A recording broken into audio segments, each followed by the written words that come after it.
Na na na na na na na na. Ooh, ooh, ooh, ooh. A mother is crying, yeah. A father is bawling too. Good evening. You are watching live on CAN TV, Channel 21, Cable Access Network, the Peaceful World Movement. I'm standing in this week for Dr. Peter St. John, who is over in the Caribbean this week. And I will be discussing the topic today about youth violence, prevention, intervention, and how we can put that to an end. You know, over the course of the last few years, youth violence has gotten really out of control. And, you know, there has to be a reason behind that. And we're trying to figure out what that reason is. I myself am a clinical mental health counselor. And I have actually counseled some of the youth, and we still try to figure out what does it come from. Does it come from the home? Is it from the environment? Is it a combination? And how do we treat that? So you're watching live, and you can call in on the number right in front of you, 312-738-1060, 1060. Call and give me your questions and comments, and if you can tell me or give me a little insight on how you feel about that, or do you think today's youth is out of control, and what are your opinions about putting that prevention or interventions and whatever else that you may want to input. So as I stated before, I go back to the issue with Darren Albert. Happened a few years back, and they took this child's life for for no reason.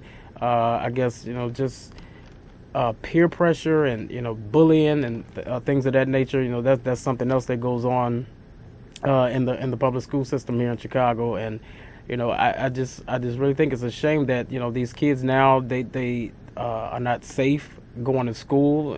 School is supposed to be about learning and teaching, having fun, and experiencing sports and things of that nature. And it just seems like nowadays all these children are doing today that they're either fighting one another, that they're not really interested in school, and so it's really gotten out of control. So call in and let me know how you feel about that, and let me know what do you think? What is your insight? I've witnessed some students as young as 7 years old that was actually fighting. And when I say fighting, I don't mean just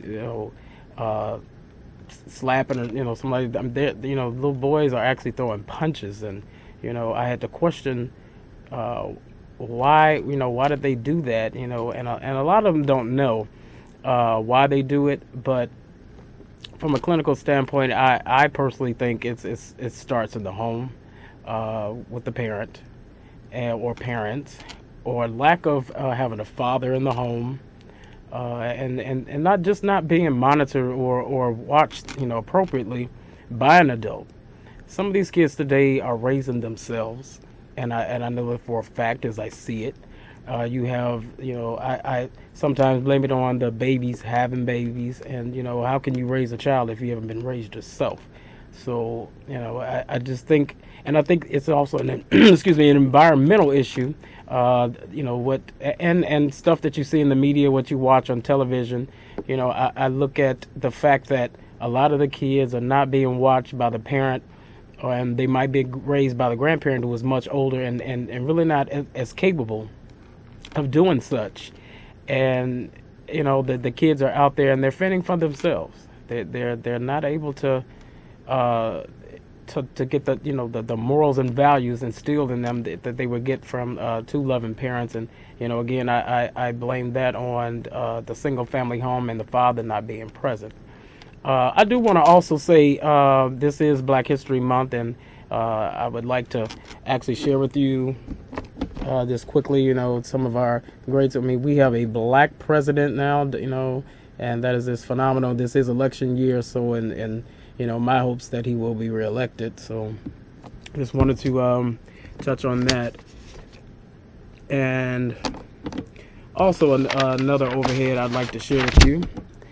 I'd like to personally give a farewell to one of our greats who we don't probably even honor as a Black History, honoree, which is Don Cornelius. And I found an article in the Tribune written by Greg Cott, who's a critic. And, he said that Don Cornelius, who died Wednesday at 75, was a civil rights pioneer disguised as, a dance music host. He used to sign off, as we know, Soul Train, he founded, and he would always wish the viewers love, peace, and soul, and devoted every program minute to providing what he meant, and that he meant it. But his role as a civil rights leader is perhaps his most significant contribution, even though it is, often portrayed. It isn't often portrayed that way. And Cornelius worked in uplifting community messages and into his program, and created a social context for Soul Train that was a radical and empowering as many equal rights speech or rally. Personally, I just want to say, Don Cornelius, I do wish you peace, love, peace, and soul, as you will always be remembered as a legend and live in my soul forever. So, saying that brings me back to those three words: love, peace, and soul. What is love? What is peace? And my question is, does that actually, is that actually living in your soul? I think with today's youth, a lot of them don't feel loved. And they're not at peace about a lot of things. And as I watch them at times, it's just, my heart goes out to them. Sometimes I wish I could take them with me, but, I'm just one person. But, sometimes I wonder, why these children want to turn to drugs and alcohol. And I can actually see why. And I see some of the parents, they treat their children as friends more than parents. And I've seen the parents that just neglect their children, and I actually even seen them, I won't say beating, but, slapping the kids, and, instead of, had no patience with the kids. Instead of talking to them, telling them what's wrong, and if they do discipline them, why they did so, they just do it. They call them out of their names, and they just, it's just absolutely, it's just ludicrous sometimes what I see some of these young parents doing. So then we wonder why the kids are so violent. But do we blame ourselves or do we blame the children? Well, certainly we can't blame the children because they don't know any better. They are just kids, and they're just trying to live one day at a time, just as we are. But if we don't take responsibility for our own actions and live up to, maybe that, we might need some help. We might need some counseling ourselves, as parents. Then, when does this trend stop? What is it going to take to stop the youth violence? So again, you are watching live the Peaceful World Movement. You can call in at 312-738-1060. And I'd love to hear your opinions and your question and comments.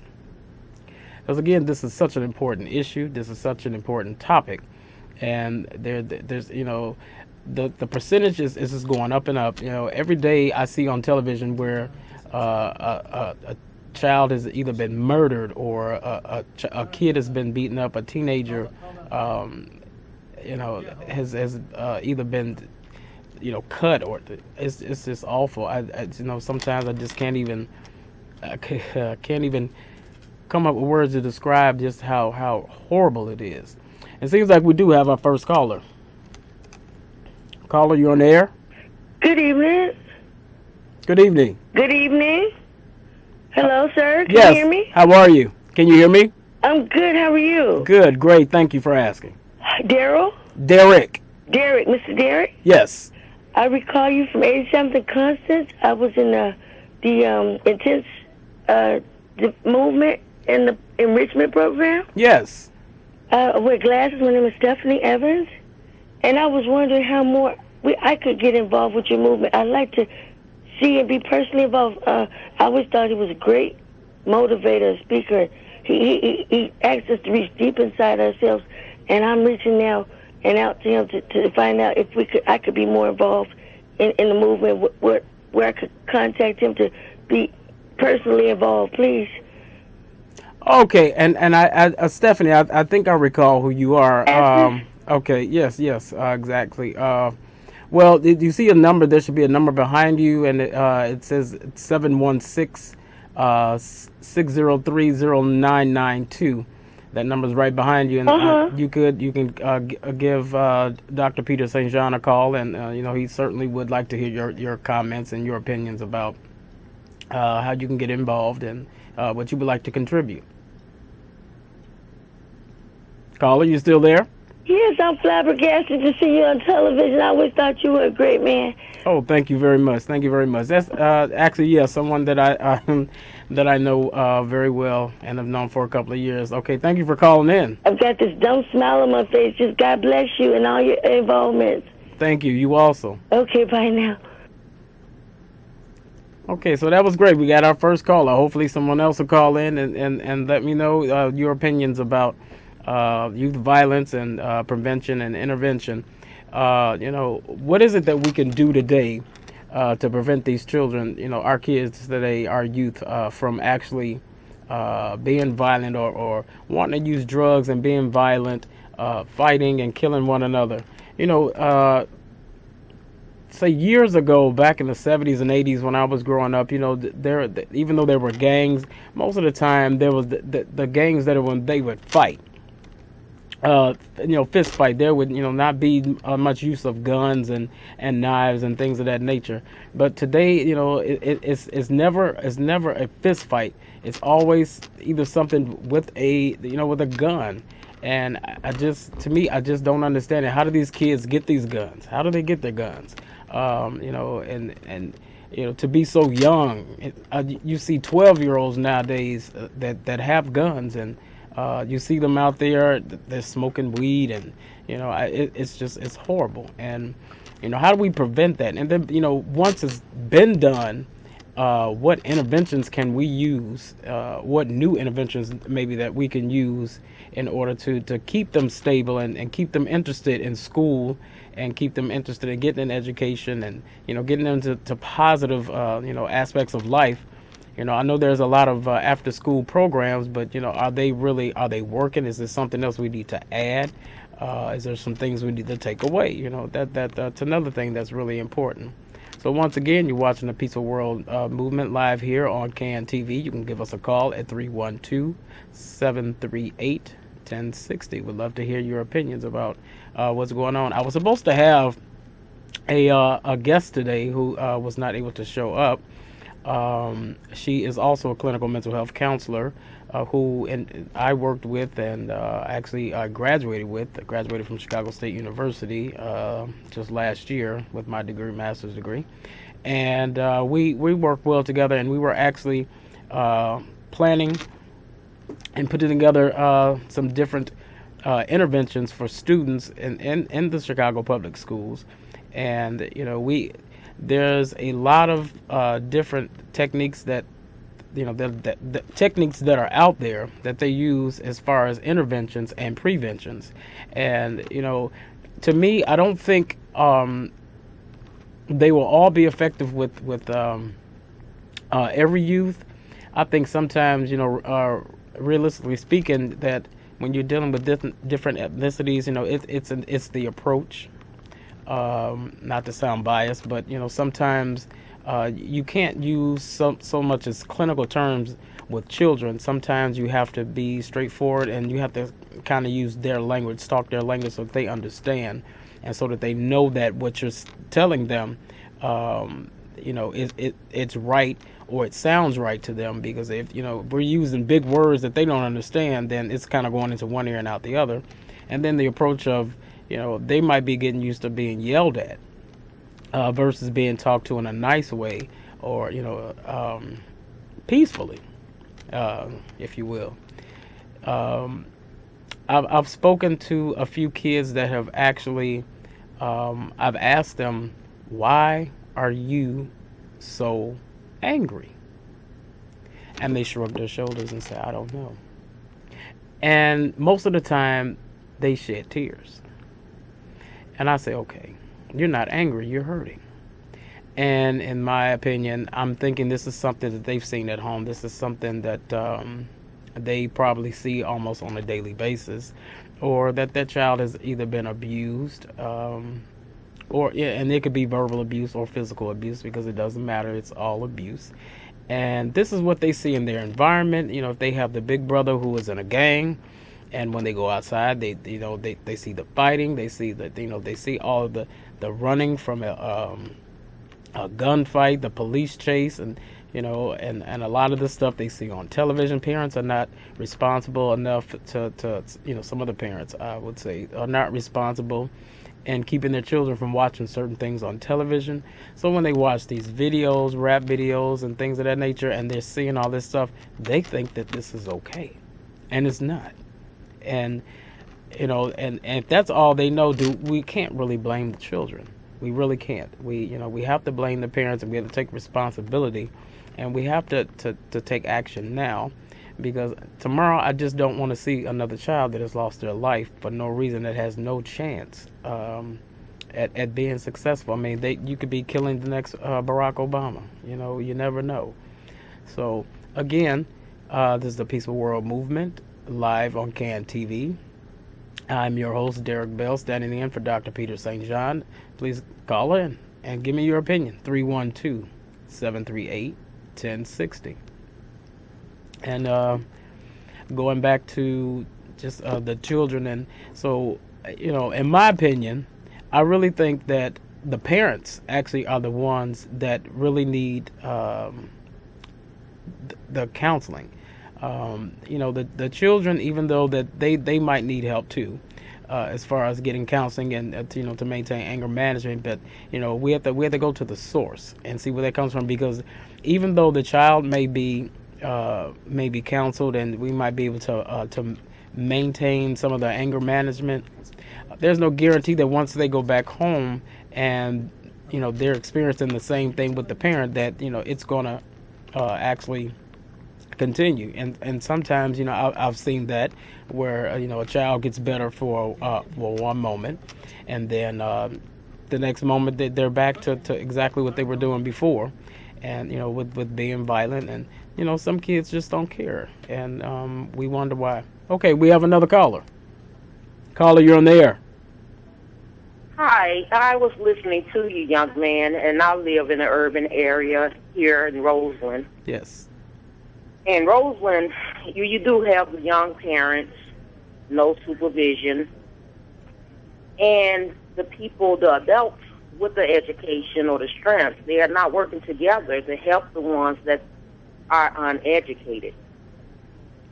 So in saying that the parents are responsible for some of these children, it's kind of saying that they had no guidance, which I understand what you're saying, but the adults that have the education needs to step in, educate the whole families as all. We need to first pull these children off the streets. We need to have more park districts, more community services, okay, instead of pointing our fingers at them, because I was one that used to point my fingers out at certain youngsters. Instead of pointing the finger now, embrace them and try to talk to them, and you can't talk down to them.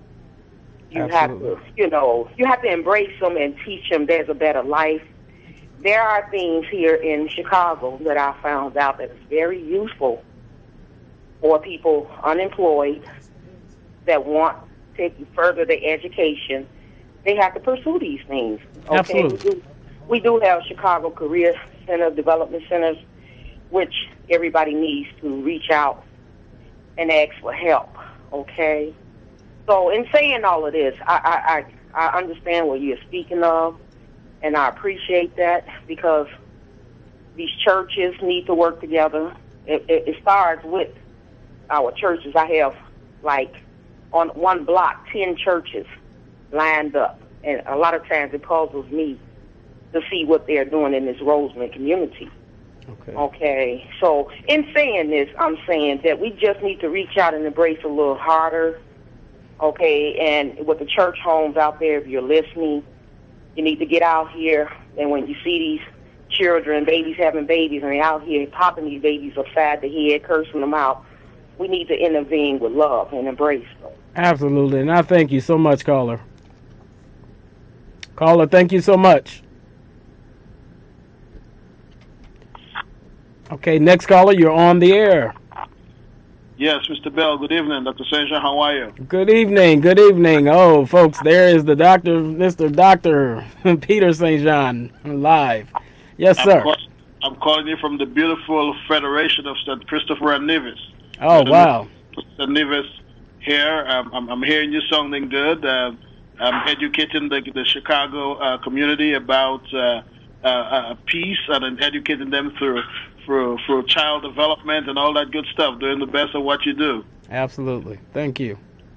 Yes, I just wanted to give you a quick update. Our viewers can go to our website at www.peacefulworldmovement.org, and soon we'll have some links from my interviews, including this one here. But today I had the pleasure of meeting with the Honorable Prime Minister of St. Kitts, yesterday with the police, tomorrow with the Attorney General. I'm making a presentation to the Rotary Club on Thursday, and it seems that things are moving in the right direction for us there. Oh, right. That sounds great. Sounds great. Yes, it seems that here in the Caribbean, we have the country, the Prime Minister, who's willing to push forward. He likes the idea of the proposal a lot, and he's lining up things. And it's promises are one thing and action is the other. But I think good words are good beginnings. Absolutely. So what is the atmosphere in Chicago since I've been gone? I haven't listened to the news or anything. Well, it seems like it's, same thing, every day. As I was explaining, I said, it just seems like every day, there's someone being killed, there's accidents, DUIs, and it's our young people. It's our young folks. And, it's a shame that it's happening this way, but there's a reason. And we need to get the bottom. We need to get to the bottom of the reason and why these children are reacting the way they are. Yes, and we need to do more of that. When I come back on the next show, let's talk about that some more. I just read that there's a 50% increase in homicides in January in Chicago. Absolutely. Yes. We need to try to start talking about that. But I know that your time is winding down. I know you have about 2 more minutes, so yes. I don't want to hog up your time. I'm going to leave you to do your wind up, and I want to thank you for taking my call, okay? Oh, absolutely. Looking forward to seeing you next week. Okay, brother. Take good care. All right. Thank you. The person who took the call. Bye-bye. Yes. All right. That was Dr. Peter St. John, the host, live. And we have we have 1 minute left to our show. Wow. I really enjoyed that caller just before Dr. Peter St. John because, she actually gave a great insight and, she was exactly on where I was. A lot of these kids today do need to be in church and, we need to encourage them. To actually know their Bible and know what's going on. So I really want to thank you today for watching live the Peaceful World Movement. I was your host today, Derrick Bell. I will say love, peace, and soul, as Don Cornelius couldn't have done it better. Don, you will be blessed. You will be missed, man. God bless. Me never raise him, me never raise him, me never raise him so.